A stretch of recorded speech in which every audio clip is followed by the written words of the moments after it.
Então galera, como vocês puderam ver, eu dei um corte agora. A bike já tá aqui ó, com a mesa, as rodas. Já passei o cabo de freio também. Que agora já é 00:30 e amanhã eu acordo cedo, então tive que dar uma agilizada aqui, porque se eu fosse ficar gravando ia demorar muito. Mas a bike tá assim por enquanto. Ó, deixa eu mostrar aqui. Já botei a roda, eu troquei o cassete, ó.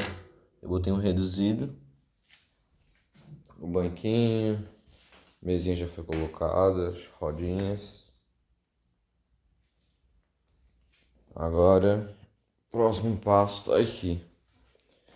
Vai ser o guidão, os punhos, primeiro passador e freio dianteiro. Depois movimento central, com guia de corrente, ar corrente.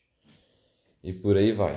Eu vou ver o que eu vou fazer ainda hoje e vou tentar gravar pra vocês. Caso não consiga terminar, eu gravo amanhã. Valeu!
Quando eu falo que tem uma carente aqui querendo ganhar atenção, olha isso.